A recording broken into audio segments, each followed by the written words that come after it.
and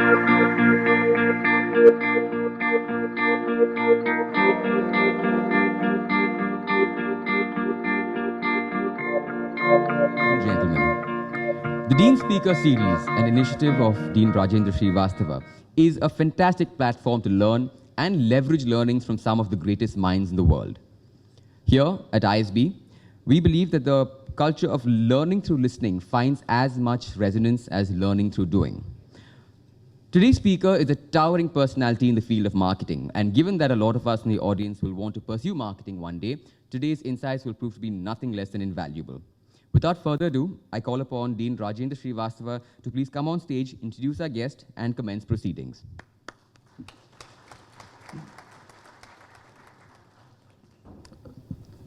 Good evening. Good evening. I'm delighted to see some familiar faces. In marketing, we like to think of retention marketing as opposed to, in addition to acquiring new customers. So it's important for us that you guys come back. So thank you for the repeat customers. We are today very, very fortunate to have Dave Reibstein with us. I've known Dave for a long time, longer than he thought I knew him, because I was tracking the research work he was doing as long as 3 or 4 decades ago. Now that reveals my age also, okay? Dave,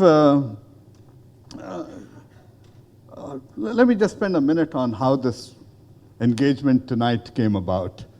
I was in Philadelphia at Wharton in March, and of course I wandered into Dave's office to try to figure out what he was doing. And he started showing me some really, really interesting stuff. And this is a research program he had run with US News and World Report and an organization called BAV. And what he had done was pretty incredible. There's work that has been done in the past that is looking at the trust, and there's something called Edelman's Trust Barometer that looks at the trust people have regarding countries, regarding products from those countries, and the perceptions of people living around the world. So that kind of measurement has been done. Now, Dave has gone about it very, very systematically. He's got 65 metrics on each country. But the other interesting thing is that he is also looking at what are the consequences of the country brand. It's one thing to say, this is what they think about you, but it's also another important element to kind of say, what does it all mean? So if there's trust, how does it translate into, let's say, GDP growth?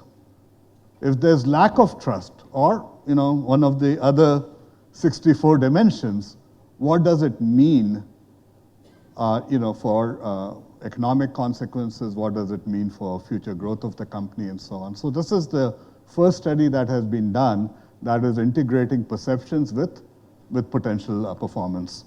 And obviously, Dave is going to speak to that. Now, as you can see, he's the Woodside professor at Wharton. I also want you to know that Dave was here, and he taught at ISP in 2004 and in 2005. So it's a return visit. It should not have taken you so long, Dave, but we're delighted to have you back. But we have a plan to get you back here faster in the future. Just listen. The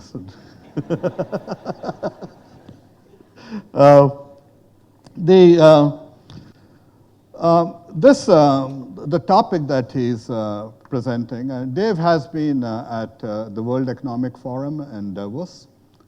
He's the same issue he has discussed on television in the US. He's been around the world. He just flew in from Japan, so that's how we were able to snare him.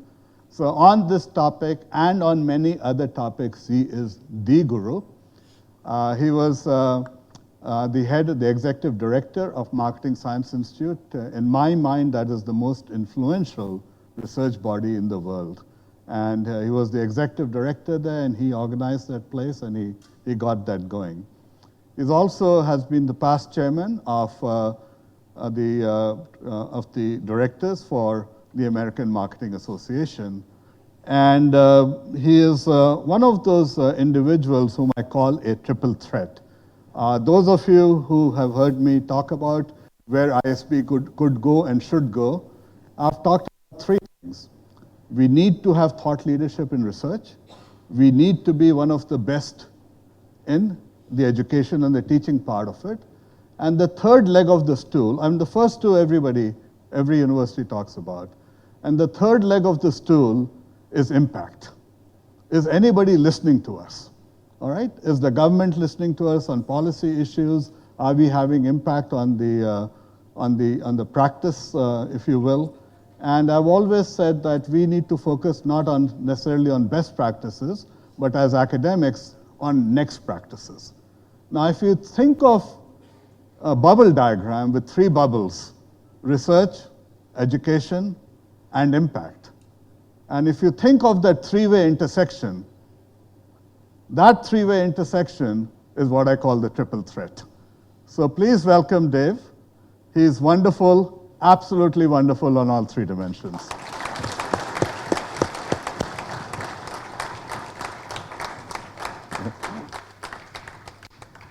Thank you, Raj, and a real pleasure to be here for sure. So I'm absolutely delighted to be here with you and appreciate the very kind and warm introduction that Raj provided. What I am going to do is I'm going to spend some time on this particular topic, and I need to make sure I've got it up here. And I think I'm going to have to switch out of this. And indeed, Raj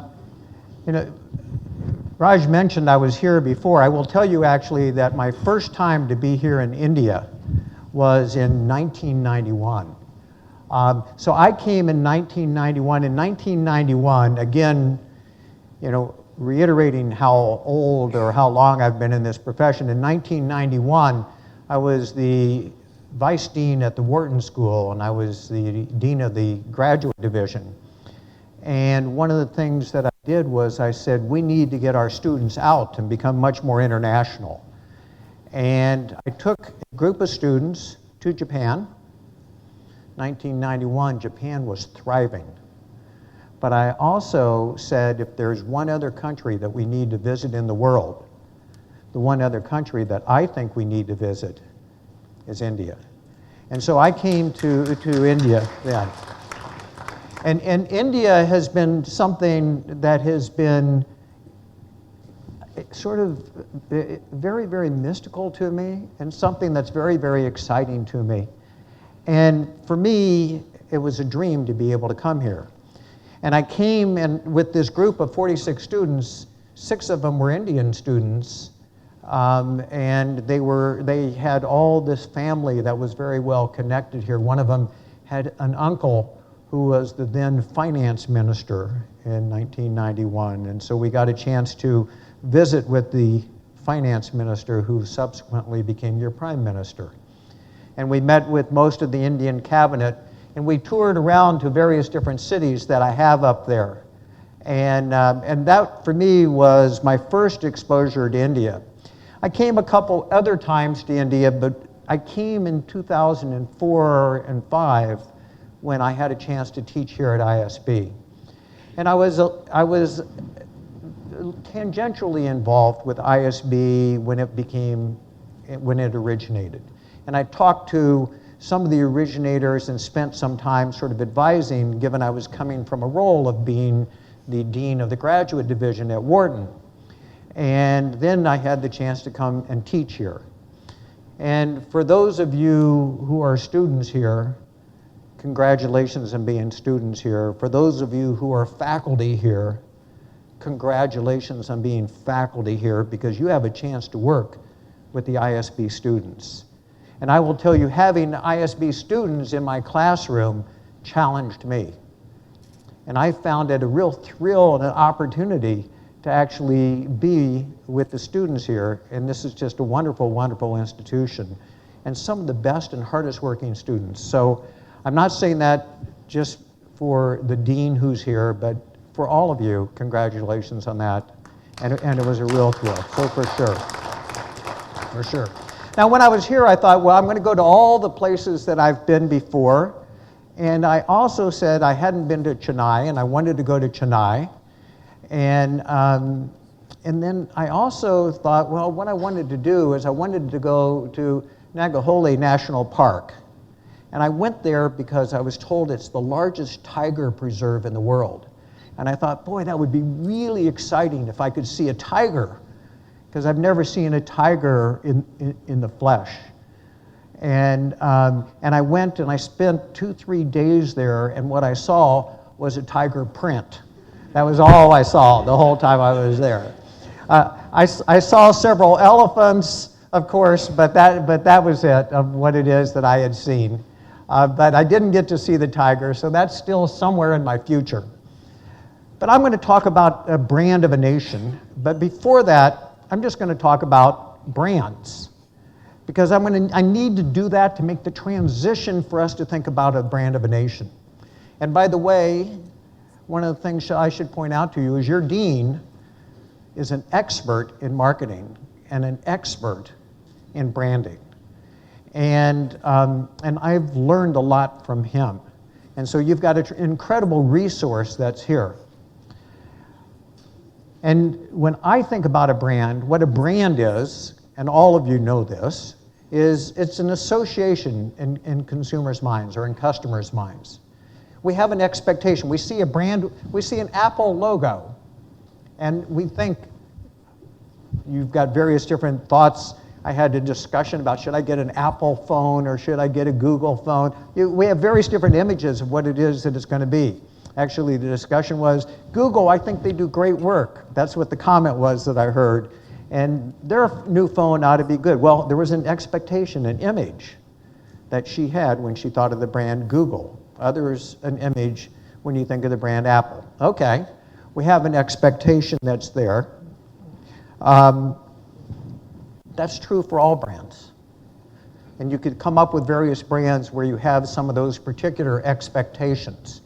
What I have here, by the way, are the leading brands within India. And this is the leading brands within India according to Interbrand. Interbrand is a major company that spends its time trying to measure the value of a brand. This is saying not only does it have a name or a logo, it has an economic value to these firms. And they go out and they measure it. Why is it the companies invest in a brand? Truth is, some of it is, it's ego. I want my name known. I'm very proud of that. I want that out there. But some of the reason that they invest in a brand is because it can command higher prices or greater volume. You've all had an economics course, and in that economics course on day one, you saw a demand curve. How does a brand affect that demand curve?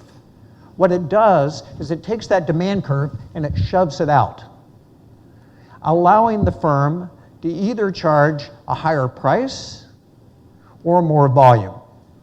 And I said or, but most of the time what it is that companies do is they do some combination of those two. And those values that we saw that I had up there previously was really measuring those areas that are generated by the shifting of a demand curve outward.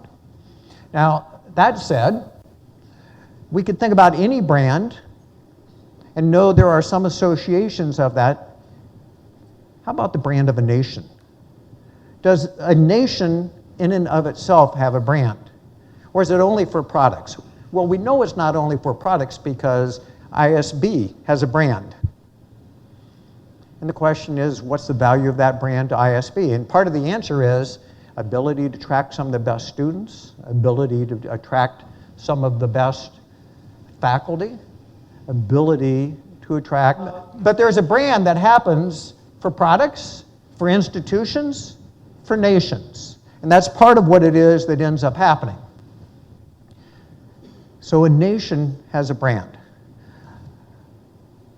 That brand has an economic impact. It's not in terms of price or in terms of volume as we traditionally think about it, but that brand has a return for a nation in economic terms. It affects tourism, It affects foreign direct investment, and it affects trade.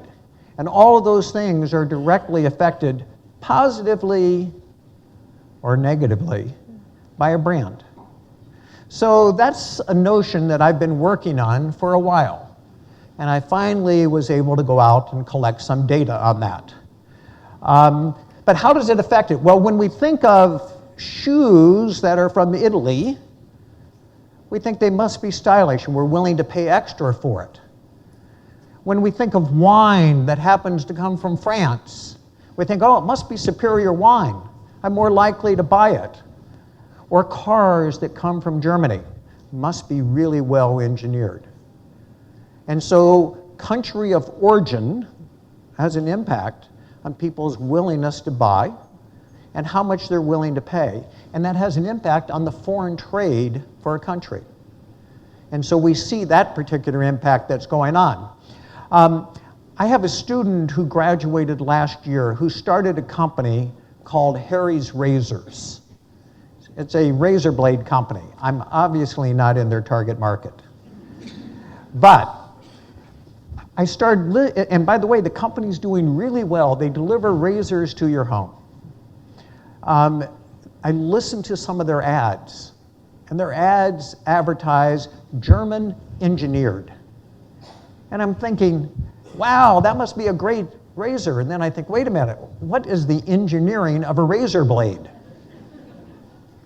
But why is it they're saying German engineered? They're saying that because you must think this is going to be a great razor because it's German engineered. There's that association that immediately happens, which is just amazing that that goes on. Haagen-Dazs ice cream. I know there's Haagen-Dazs ice cream here in this country. Haagen-Dazs ice cream. What country is it from? Yeah. It says Hagen with 2 dots above the A. Germany or the Netherlands. They want you to think actually it's Scandinavian. It's not Scandinavian. It's not from Germany. It's not from the Netherlands. It's from New Jersey. If they advertise it as New Jersey ice cream, now some of you are fortunate not to know New Jersey. But it's not the shining star of the United States. But they happen to want you to think it's not from New Jersey, it's Haagen-Dazs. And that's part of what it is they're promoting. We also see Lenovo. Lenovo's not the original name of the company. Lenovo is a Chinese company, the #1 PC manufacturer in the world.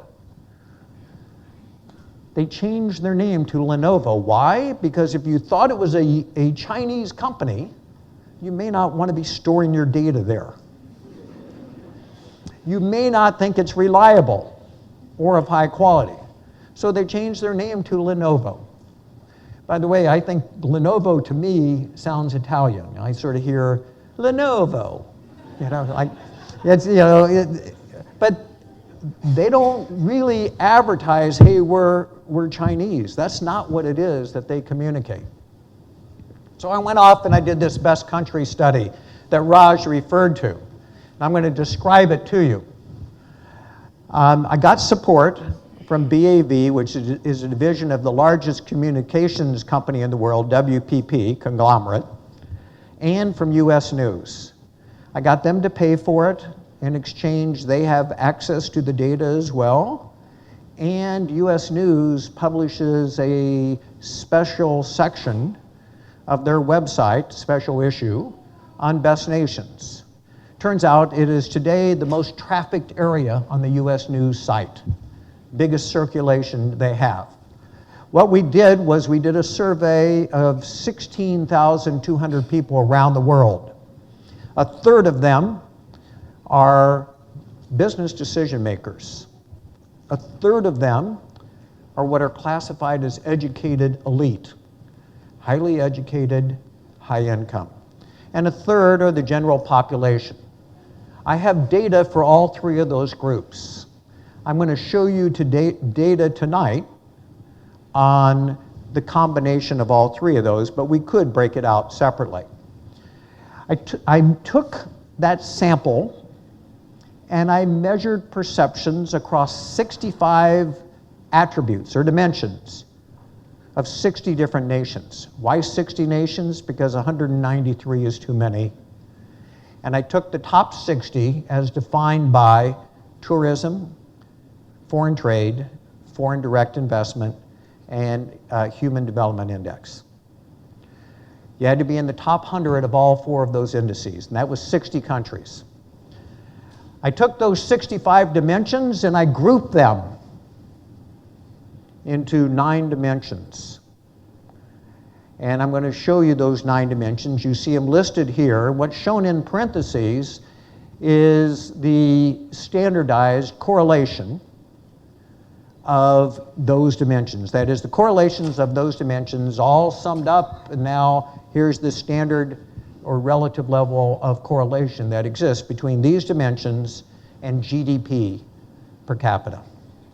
And we now can take each nation and its ranking and its ratings on those 65, weight it by those dimensions, and that's where I come up with the overall rankings that I'm going to show you. Before I do, I'm going to tell you all the data that I'm going to show you are wrong. I say that for 2 reasons. Reason number 1 is I'm trying to protect myself. I don't know if you're going to throw anything, and I just want to say it's wrong. But reason number 2 is this is not objective data. This is perceptual data. And there may be some things you go, well, that's just not who we are. And I'm going to say, but that is how you are perceived. And that's what it is that we can see from this. Now, top nations that we know. India, out of the 193, is number 22. You're ahead of Mexico, you're Israel, Malaysia, Algeria. Algeria, by the way, came in 60th. But you are below China, you're below Brazil, you're below Japan. Actually, you're below 21 different nations, and we'll see that. The number 1 nation in the world, Germany. Now, what do I mean by the number 1 nation? The number 1 nation brand, how that brand affects GDP per capita. Number 2, Canada. Number 3, the UK. Number 4, the United States. And number 5, Sweden. Trust me, when I published these results, I received a lot of grief within the United States. What do you mean we're not number 1? I have a video I could show you of President Obama referring to the study. Now, what he does do is he picks out particular data and he says, look how great the United States is on these dimensions. He doesn't say on these dimensions. He says, look how great the United States is. He says that to counter Donald Trump, who Donald Trump says, we're in trouble, we need to work on things, and Obama says, I've seen the data, we're doing great. I'm happy he looks at my data. That's fine with me. Let's look a little bit more specifically. What I have here are the 9 dimensions, and I'm showing you how India ranks on each of those 9 dimensions. There's some good news, and there's some opportunity. So, India is the number 1 nation in the world in terms of being a mover. Now, I'm going to have to define that. What I'm going to do is I'm going to define each of these particular dimensions. You are perceived to be very powerful. Number 14. You are perceived to have a great heritage. What is that? Number 6 that we have. And those are the things that India is absolutely the strongest on. Then there's the opportunity side. Where is it that India should be working on? Can I mention the meeting we had yesterday? So your dean and I went to Delhi, and we had a meeting with Amitabh Kant and some of the other senior executives, administrators, and 22 CEOs from India. And we did this at Niti Aayog's headquarters. And we talked about what's India need to do to improve its brand. What are the things that can be done? And I can tell you, by the way, that Mr. Kant is very engaged on that subject, obviously. He's the creator of Incredible India and Make in India, and many other things as well. So let's look at these where you have opportunity. Citizen, you're ranked number 39 in the world. Open for business and quality of life. Those are the three areas where you can have the most amount of work to be done. And I'm going to go into detail about that. You get to see those again up here. Was that Obama calling? Was that what I just heard on that? So let's go into these. India is ranked number 35 for adventure. Now, what I'm going to show you, by the way, is that here are the countries that were ranked the highest for adventure. Part of the reason I want to show this to you is so you could see who's doing well, that we could try and learn from, but also the other reason I'm showing this to you is so you can look at, well, let me see, what countries would I think of that are best in terms of adventure? And most people think Brazil. Many people think, well, Italy or Spain or Thailand would be really right up there. Those would be ones that they would think of. What underlies this dimension? And what I have on each of these slides is the correlation, the relative correlation to GDP up there. So this one's not that important in terms of your GDP. However, what I will tell you is the adventure dimension is really important in terms of tourism. You want to affect tourism, adventure happens to be one that works well. Those 5 countries I showed you are very high in terms of tourism that we see. Here are the dimensions down here. Is India perceived as fun? Number 34. Sort of in the middle of the pack of the 60. Scenic, a little bit better. Pleasant climate. I'm so happy I'm here this month. Friendly. Sexy. I did a presentation like this in Israel. Israel was really low on all of those dimensions. And I had a heckler in the crowd. Of course, it was Israel. You're usually going to have a heckler. But I gave this presentation, and someone stood up and said, "Are your respondents blind? How could they be rating us so poorly?" And my answer to him was, you, Israel, have left people in the dark. The images they have of Israel are of war and of strife and terrorism. And you don't rank very highly. You don't see the beautiful beaches or the Golan Heights that can be very beautiful that's there. So I have this up here. As I say, this is the least important of all the dimensions. So let's move on. India ranked number 39 for citizenship. Note, Sweden, considered to be the best nation in the world in terms of citizenship. Canada, very, very high. Denmark, Netherlands, notice the sort of Scandinavian countries that are there, and throw in Australia. This is a dimension which is highly correlated with GDP per capita. And what is this? Respects property rights. India ranked number 46. Progressive, yes. Trustworthy, not so great. Gender equality. I wish there were more women in this audience, frankly. But gender equality. Well-distributed political power. Well, it is distributed. It's not very centralized. Cares about the environment. Really low. Really, really low. Cares about human rights. Perceived as low. Religious freedom. 36.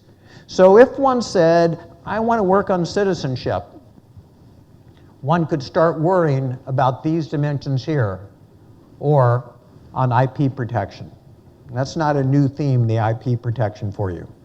But what I want to be able to say is, it affects your economy. It affects the economy of this nation. Cultural influence. India ranks number 22. Top country in the world for cultural influence, France. Italy, number 2. United States, Spain, and the UK. What does this dimension mean? It means prestigious. Cultural significance in terms of entertainment. This must be Bollywood, right? Fashionable. Trendy. Not perceived as very modern. Not perceived as very modern. Has an influential culture, number 3 in the world. That's really impressive, number 3 in the world. Happy? You should be happier. Life is good. You should be happier, but you're not perceived as being very happy. But you rank up there number 22 overall. In terms of entrepreneurship, and that term is a little bit deceptive, and I would think actually India would be stronger in this. I would actually think the United States and Silicon Valley would be stronger than this. But the reason it is what it is because of the dimensions that happen to be within this. So let's look at what those dimensions are. And by the way, again, it highly correlated. Provides easy access to capital, number 35 in the world. Well-developed infrastructure, not. Transparent business practices. Educated population. Actually, I'm very surprised about that. But I've had some discussions that say, no, if we think about the overall population, maybe that's right. Skilled labor force, 19. Entrepreneurial, yes. Right up there, number 11. Connected to the rest of the world, you can see them, well-developed legal framework. These are the perceptions that are out there. What we're going to do, by the way, is I'm going to put these up, and we're going to open this up for a discussion. You want to question some of the data? Talk to Raj. No, you can ask me. So we'll take a look at it and come up with some conclusions about that. Heritage, number 6. Italy, Spain happen to be number 1, 2. Greece, absolutely, that would make sense. Culturally accessible, many cultural attractions. And so way up there, number 6, has a rich cultural history. So you rank really highly on this dimension. This is the dimension you rank the highest on. Unfortunately, doesn't have a huge influence on GDP. Number 1 as the mover. This is the strength as a mover. India, Singapore, China, Thailand, and Japan. And what is it that this means? You are viewed as very distinctive, very, very unique. And this happens to be a strength. You are rated extremely highly on these particular dimensions. Okay, open for business. What are these? You're number 45 in terms of being corrupt. Some people that I've talked to said, what, only number 45? When I heard that response, I thought, what, we should be higher than that. No, we should be lower than that. I don't know. Bureaucratic. Yes, number 2 nation in terms of cheap manufacturing costs. So that's good for us to see. Ranked number 14 in terms of power. United States, Russia, China, Germany, UK. What's that? Strong military. Actually, right up there, strong military. I read in the paper today that in the India Times, Moody says we're just as strong as Israel. Israel, by the way, in terms of military, was number 8. Strong international alliance, economically influential. Ranked number 14 overall, pretty good that we have. Quality of life. Canada, Sweden, Denmark. Of course, they must not be thinking about temperature when you think of Canada, Sweden, and Denmark, but those are the ones that are up there. And viewed as affordable, not viewed as very safe. And actually, if I was going to work on this dimension, I really would work on the perceived safety dimension as one of the things that's really important here for us.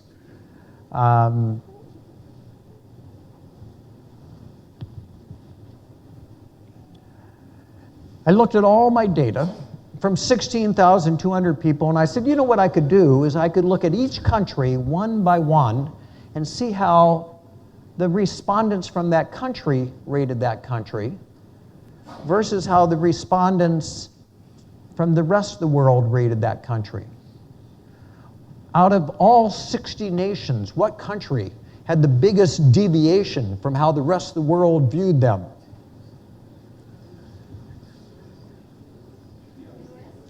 Now, I wouldn't be showing you this slide if it was, if it happened to be Nigeria or some other country. I'm showing you this slide because it was India. And that deviation, we could guess which direction it was, right? So of the 60 nations, 58 of the nations perceived themselves better than the rest of the world perceived them. But nobody perceived themselves better than how the rest of the world perceived them than India did. I've mentioned Israel a couple times because Israel comes very close on this dimension as well. Now, my belief is that Israel sees themselves as much better than the rest of the world because they know there's more than just military strife. And they know about all the technology being developed there that the rest of the world doesn't necessarily know about. India, I think, is a little bit different. I think India is on a really positive trajectory. And on that positive trajectory, it sees where you are today, while the rest of the world might be lagging. And that might be some of the explanation, and the rest of the world's impressions are going to catch up. But we don't know if that's the case. I don't know. I just have the data, and I'm reporting the data for you that we have right here. If the world doesn't see us as we do, there's 2 explanations. One is we're not telling ourselves the truth. The other is we're not letting the rest of the world know who we really are. I'm writing an article, by the way. The name of the article is called Mirror, Mirror. How we see ourselves versus how others happen to see us. And the question is, and what I will report back later is, what are the dimensions that we have the biggest difference in self-perception? I don't have that with me today, but I find this aspect of it to be very, very interesting.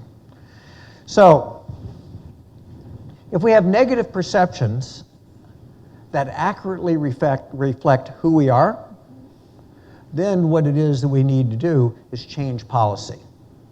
And again, that's part of what it is that we will be working on with the Indian government.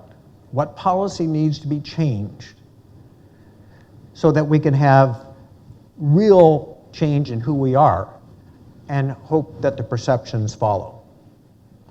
If, however, the negative perceptions are inaccurate,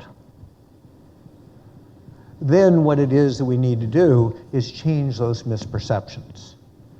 Which it is that we need to do, we're going to have to try and determine. what we do know is that if you're going to work on anything, you ought to work on those dimensions that make a difference and make a difference economically. So these were the ones that made the greatest difference. And these are the ones that I think India should be working on. Now, I have just a couple more slides, because I thought one of the questions is, are these impressions just fixed in stone, or does it change?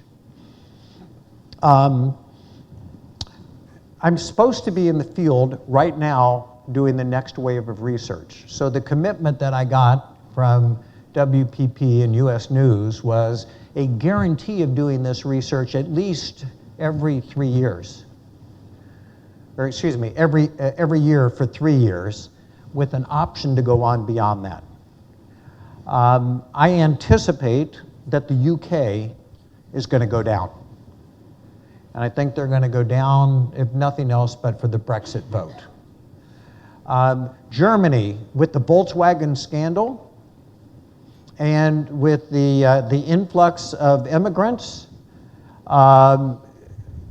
should be affected.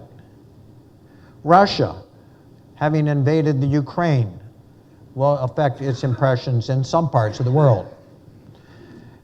If Trump gets elected,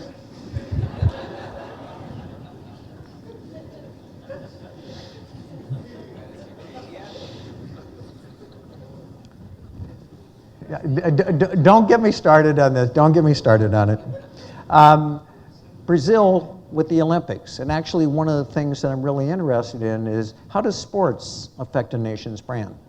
So I'm holding a conference next week at Wharton that there's going to be several ambassadors that come.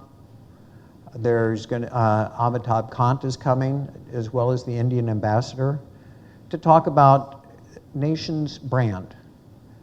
I have SAP from Germany that's coming. I have Cirque du Soleil from Canada, the number 1 and number 2 countries that are going to be there. But I also have the CEO of the Brazilian Olympics to talk about how the Olympics has affected brand Brazil, and if it has had a positive impact, or what has been the nature of the impact there. And so hoping to try and discover that. But one question is, how quickly does a brand change? And actually, I note that South Korea has dramatically changed its brand over the last 10, 15 years. And it's done a lot of that on the shoulders of products coming out of South Korea. Interestingly, when you think about it, if I asked you, I started doing interviews of people where I asked them, name a country or a product from India. And people really struggle. Within India, you don't struggle. But if I ask people in Europe, or as Raj says, I just came from Japan. I interviewed a few people. Name a product from India. And people really struggle to think about products that come from India. If I said name a product that comes from South Korea, you have no trouble coming up with Samsung, Hyundai, Daewoo, LG. And I think the country has risen on the shoulders of many of its products. We can look at Dubai. And Dubai, nobody knew about Dubai. Now, Dubai is not a country, it's an emirate, part of the UAE, but it has really grown in its brand. And China has been growing tremendously. But that's not the only direction you can go. So, it is possible your brand can be damaged as a country. And so I anticipate there are some others that could be affected. With that said, my final slide is just a summary, which is to say that nations have brands, whether they like it or not, and that the perception has a direct influence on the economy. There are actions that can be taken to affect that brand. And for perceptions to be altered, it takes a focused effort to do that. And that's part of what it is that I am going to be working on to try and help India and help the Indian brand. With that said, thank you for your patience, and I'll look forward to your questions and comments. Thank you very much. Thank you.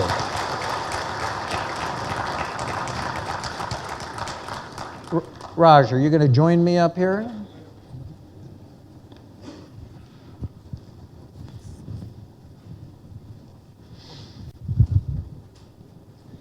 So was that a triple threat?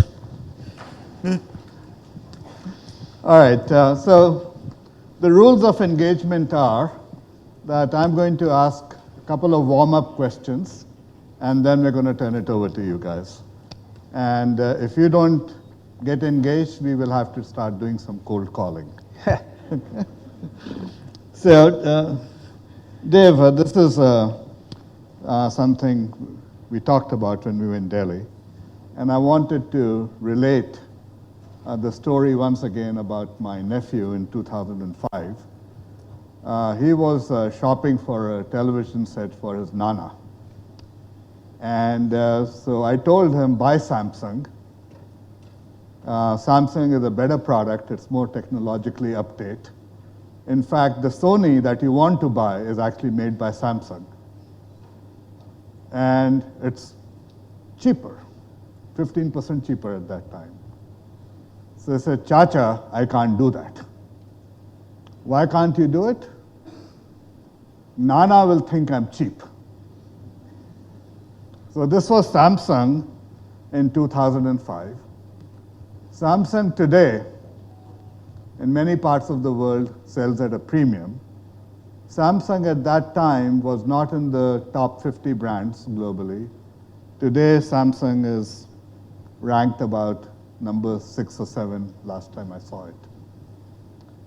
Now, it took a decade for that to happen. If I now look at the flip side, which is what happens when brands fall from grace, it can actually be a lot faster. So that was a story on Samsung, and Dave has already mentioned it's Samsung, LG, Hyundai that have built the Korean brand. So if we look at brand India, which is number 22, how long will it take for us to get to, let's say, 15? It depends. And I know that's always the answer to every question. So, but it depends on a lot of the effort that is made or not. There's no reason to believe that it will make number 15 if a concerted effort is not made. And that concerted effort is on that set of dimensions that I had up there. If the safety does not improve, one of the dimensions I had up there, if the corruption does not improve, the ranking will not improve. You know, you can do little things around the edges, but what I showed is there are some countries that have been able to change their perceptions in a very, very quick period of time. Am I talking about a year or two? Generally not. To get to number 15, I think is, you know, there's 30 countries that think that they could be number 15 in the top 15 next year. That part will be tough. I think it will take some time, but it's going to take some effort and some direction and some policy. And that policy is going to drive the speed at which it can go up. That being said, to your Samsung example, you've got to be careful not to go down. And you mentioned how obviously the Samsung 7, how it has dramatically hurt the Samsung brand. And my guess, by the way, has hurt the South Korean brand. And we see France, for example, has been dramatically affected by some of the terrorist activity that's happened within France. So it's imperative to make sure that there are not events that affect the Indian brand negatively. All of that said, and it's my comment I said earlier is India is on a great trajectory, and I think if you did nothing, we would see some edging up, but I think it's going to take more of a concerted policy effort and a real push to try and move to that next level. All right, one more related question, and then we turn over to the audience. And by the way, women get priority. It's a gender equality issue. So you had multiple dimensions up there. Some of them are what I would call hygienic factors.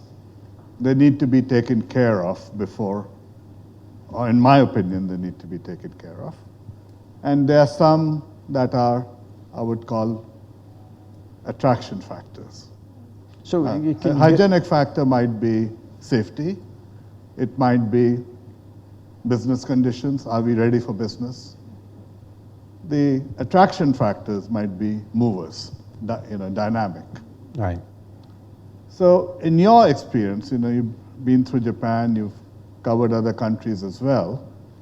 In your opinion, when we start looking at the multiple dimensions, what do we need to do first? The hygienic or the attractive? Well, that and within within hygienic, what in your opinion might be more important than some others? Well, as I said, I think the safety one is a real important one. But I think, and it doesn't necessarily come up in just one of those dimensions, but the stability and thinking about, I want to make an investment in India. Do I know that India is still going to be strong and is still going to be growing I sort of want to get past some of the risk aspect behind making an investment. Is my IP going to be protected? And again, I know that India is beaten up a lot on that particular dimension, but it's beaten up because it's an important dimension. Okay, I'm glad you clarified that, because sometimes safety can imply just physical safety. It's really also the safety of your activities, your investments, and that becomes critical. So sometimes we come up with some new rulings and make them retrospective. That doesn't add to the stability or the comfort factor. So with that, I've asked my one or two questions that I was interested in. Could I reach out to the audience? And we have two hands up and no. No, there's a microphone right here. So right here. I was asking for the fair agenda. But all right, we'll go in the back row, please. Please state your name.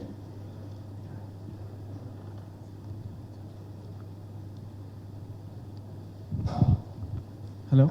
Yeah, and ask only one question and not three in the same sentence.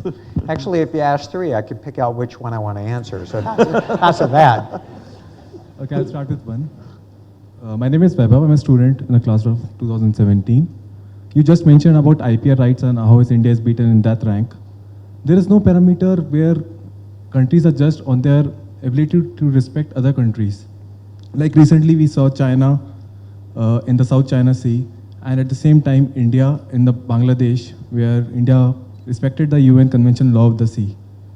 How countries behave with other countries, that's also a very important perception that the brand of a country should have. So there's no parameter that I saw in your presentation.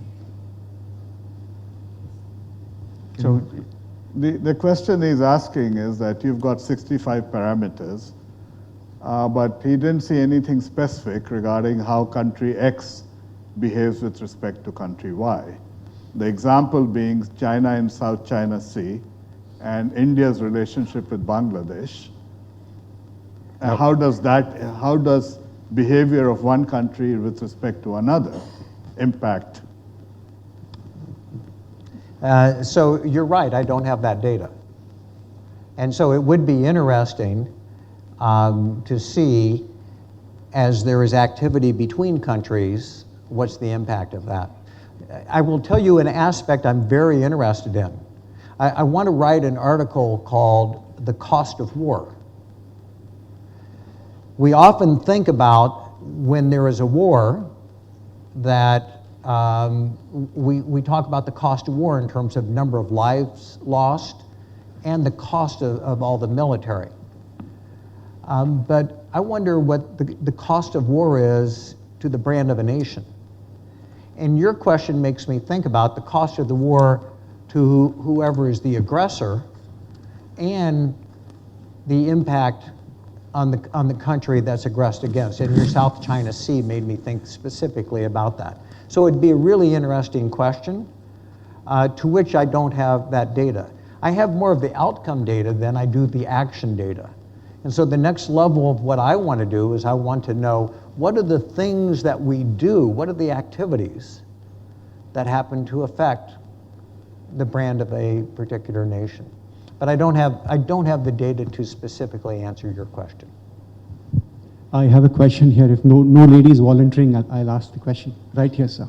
I'll say, we'll take your question, and then we do have a pink question I'm in the back. Professor Satyakir, and I teach at a business school called Watson. One of your slides had alluded to the possibility of Donald Trump becoming the president.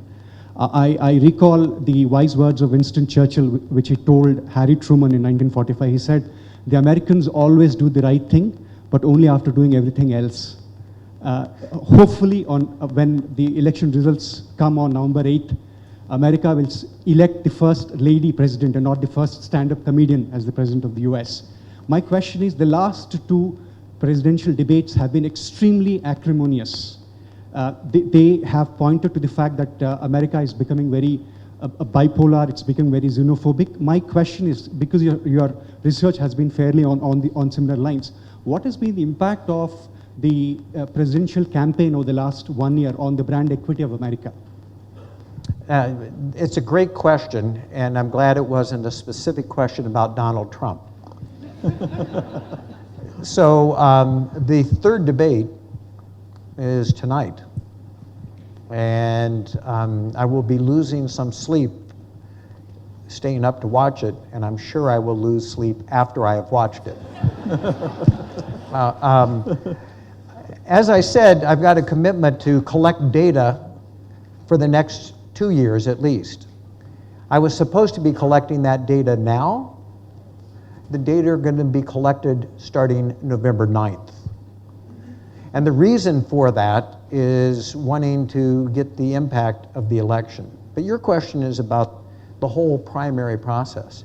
And frankly, I have never in my life seen such an acrimonious campaign, an uncivil campaign, as I have in this particular election.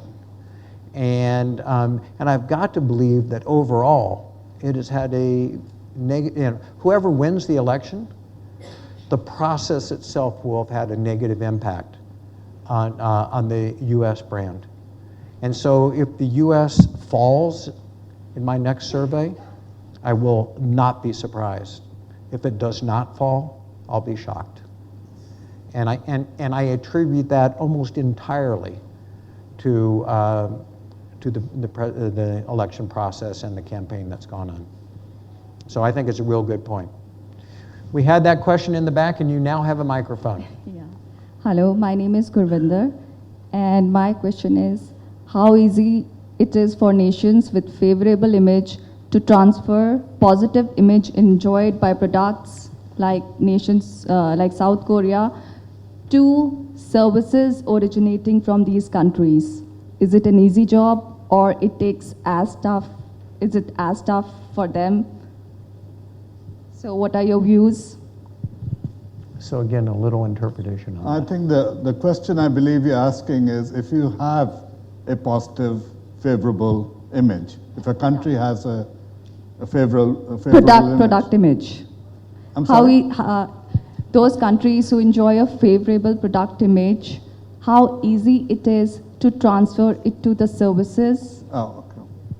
So the question is, if you have a positive image on products, on tangible things, products, is it easy to leverage that image in the service sector? Oh, so I'm sorry I didn't catch that when you first said it. But I think that's a really good question, and my belief is it's very easy. So Germany's got this great image. Where does it come from? It comes from automotive industry, I think, first and foremost, engineering, and then I showed you this example that happens to be not engineering related. And I believe that there is what is referred to as a halo effect. And that halo effect translates to lots of different categories. And so my belief, again, it's not in my data, but my belief is that it absolutely has to do, it transfers over to other sectors of the economy. And I read something that was from the CEO of American Airlines. And he said, if a tray on the airplane happens to be dirty when the passenger pulls it down, they worry about the technology of the engine. Now, obviously, the tray and the engine totally unrelated to each other. And this is the result of poor service versus the technology of the engine. But there is this immediate transferal of sort of the care and concern and the development of that country, or in the company in the case of the airline, but of country more broadly. So I think it absolutely translates, for sure. Yes. There's a microphone over there. You've got it. Hi. My name is Pulkit, and I'm a current student here in the PGP program. Hold the mic closer, please. Yeah. Hi. My name is Pulkit, and I'm a current student in the PGP program here. My question is, as you talked about various events in different countries that have resulted in a change in the brands, I was just hoping if you could throw some light on how how any event, like for example, when you talked about Donald Trump, then what was in my mind was whether some changes in the brand have been brought because of the new Prime Minister of India. So if there is any change, for example, you talked about Make in India as well. So how is the world perceiving all these changes in India?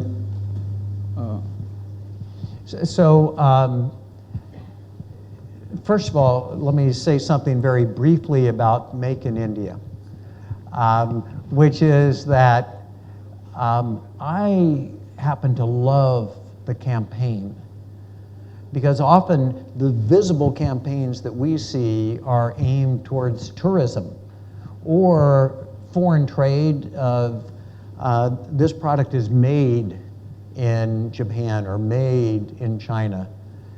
And what I like about the particular campaign is it's not aimed at consumers, it's aimed at businesses. And it is saying, make your products in India. Now, what Mr. Kant said yesterday is we could do lots of advertising, but advertising is not going to change our brand if our product itself is not good. So while we can say make in India, if we're not a good place to make, that's not going to be a good solution that we have. And so I think that's an important aspect for sure. Now, how is it that people are perceiving India? I sort of showed you the data. This is how people are perceiving India. Can I relate it to specific events or activities? I don't think I'm in a position yet to be able to do that. But the broader, and unfortunately, I mean, one of the things I've thought about is I'd like to have a real-time survey. There's an event, what's the impression?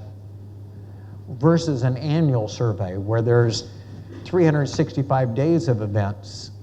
Now what's the impression?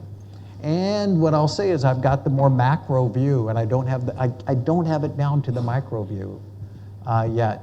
But the macro view is undoubtedly the accumulation of all the micro activities that have gone on. That's the best I can do with your question. So thank you. We had a question up here in the front row. My name is Pradeep Dhoble. I worked in a large corporate in India, which essentially is a brand management company, ITC Limited. My question is related to its Make in India we spoke about, but one of the parameters which you had there was ease of doing business in any particular country. Now, if India has to rank high there, ease of doing business, and it is going to be perceived in this kind of a brand management survey by outsiders, by other countries, people in other countries or companies in other countries are going to judge whether it's easy to do business in India.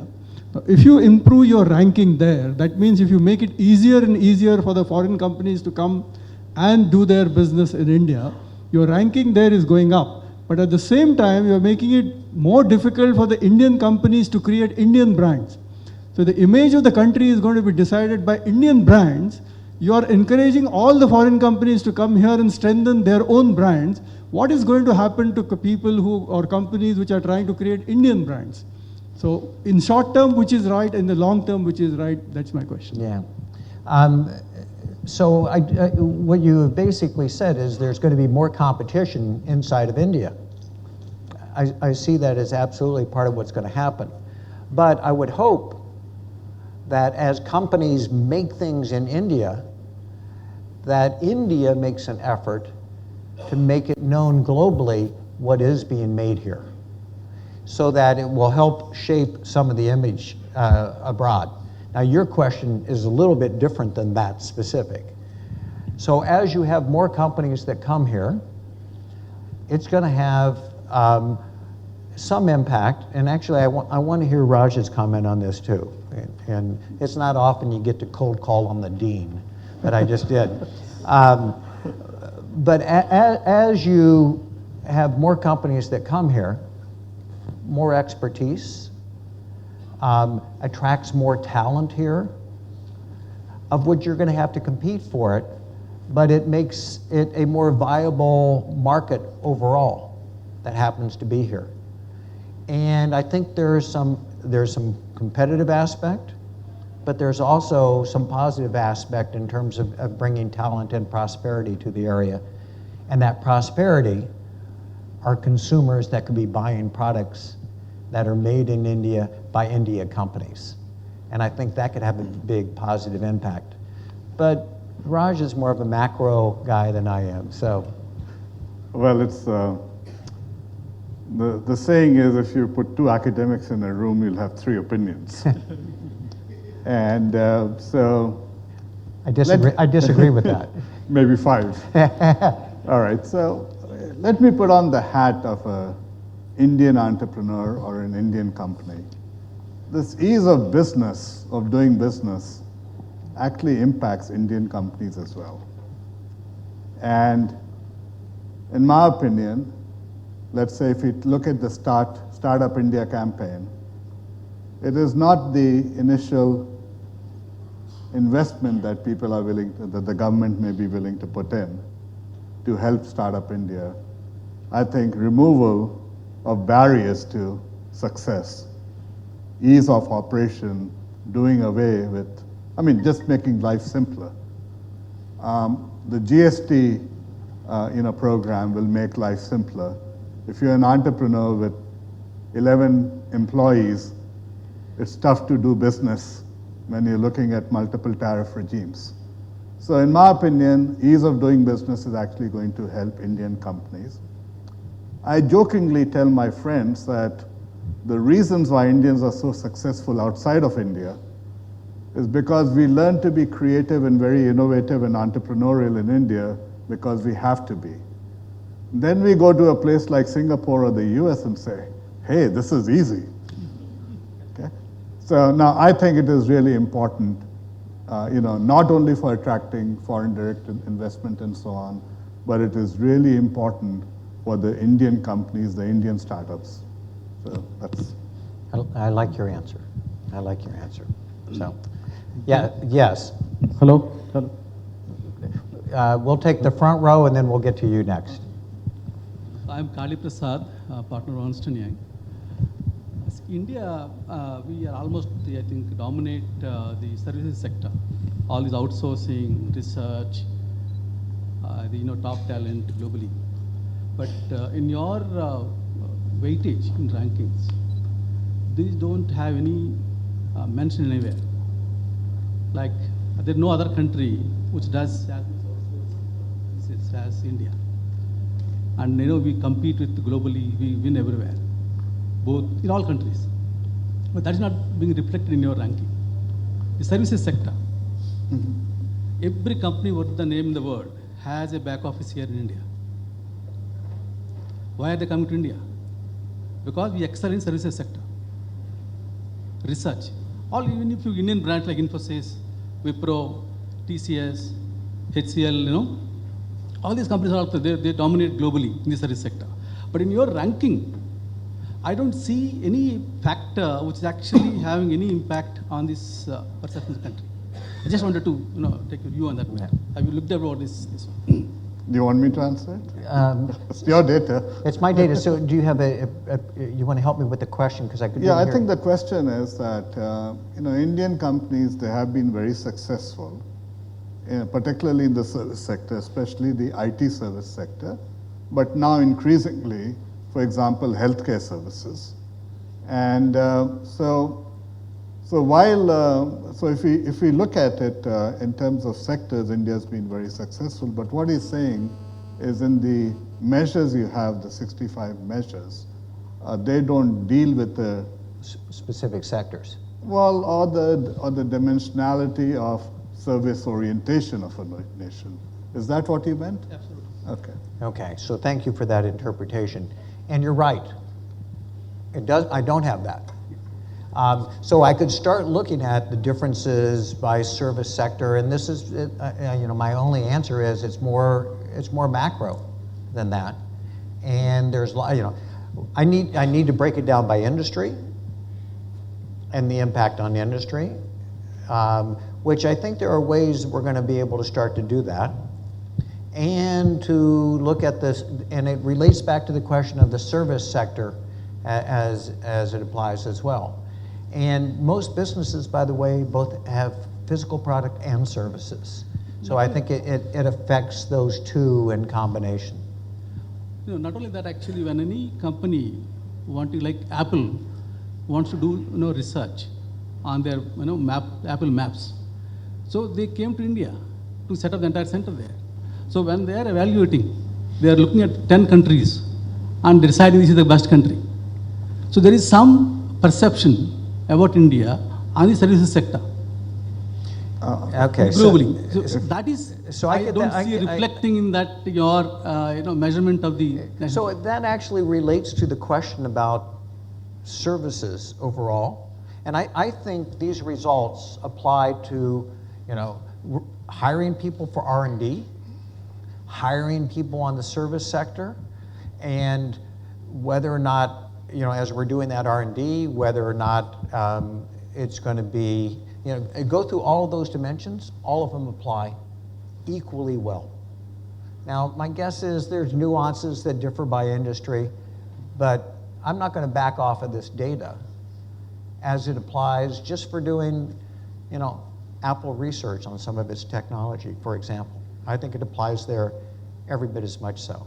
Is this a country that is open for business, that I can trust, that's going to have highly educated workforce, that's going to be free of corruption, it's going to be non-bureaucratic? Those are all dimensions that I think apply across the different sectors. I'm conscious of time, and I see some anxiety there. Let's take, who's got a microphone? Yeah, me here. Yeah, there you are. Yeah, Dave, thank you very much for making us see how India is being perceived globally. I really appreciate a very great presentation. My question to you is, like, you have showed different parameters, right?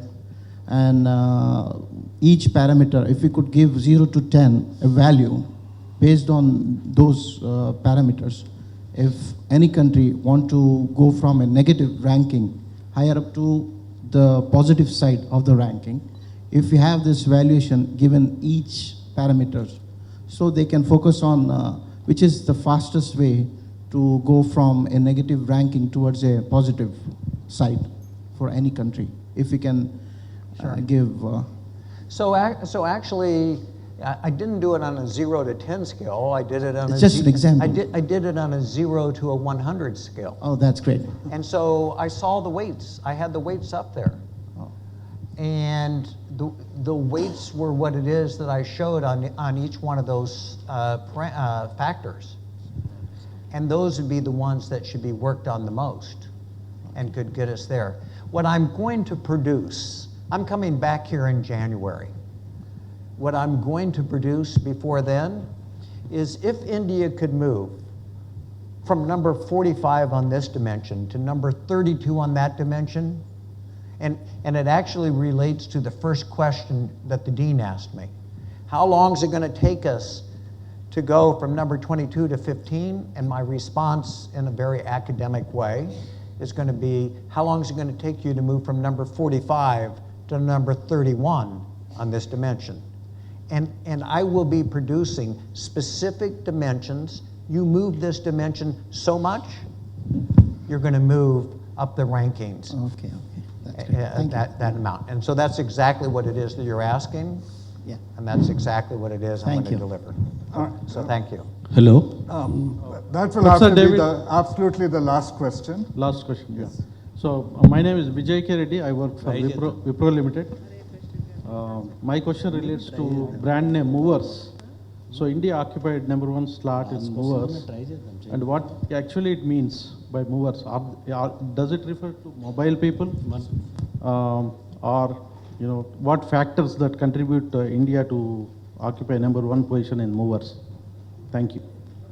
So is the question what makes India #1 as a mover? Yes. So there were dimensions that were classified, what nation is viewed as most unique, as most distinct, as most dynamic? And those were the dimensions that happened to be reasonably correlated with GDP, that India was right at the top of all those rankings. And if there was anything to be excited about, it is that India is viewed as a mover. And what I will tell you also is that same dimension has been used for a whole bunch of different products and is one of the major dimensions that determines whether or not a product is going to be increasing its market share in the marketplace. And that's why I'm very optimistic of the direction which India is going. The dean said that was the last question. I'm going to be here until all day tomorrow. Let me say thank you for being such a good audience, and I really appreciate it. Thank you so much, Dave. You've given us a lot to think about as an audience and more importantly as citizens of this country. And we have a long ways to go, and hopefully we'll achieve that in years to come. I request the Dean to give our guest something from ISB, something from all of us.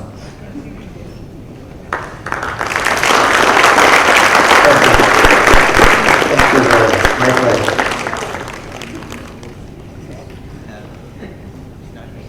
And thank you, audience, for your participation today evening. Good evening.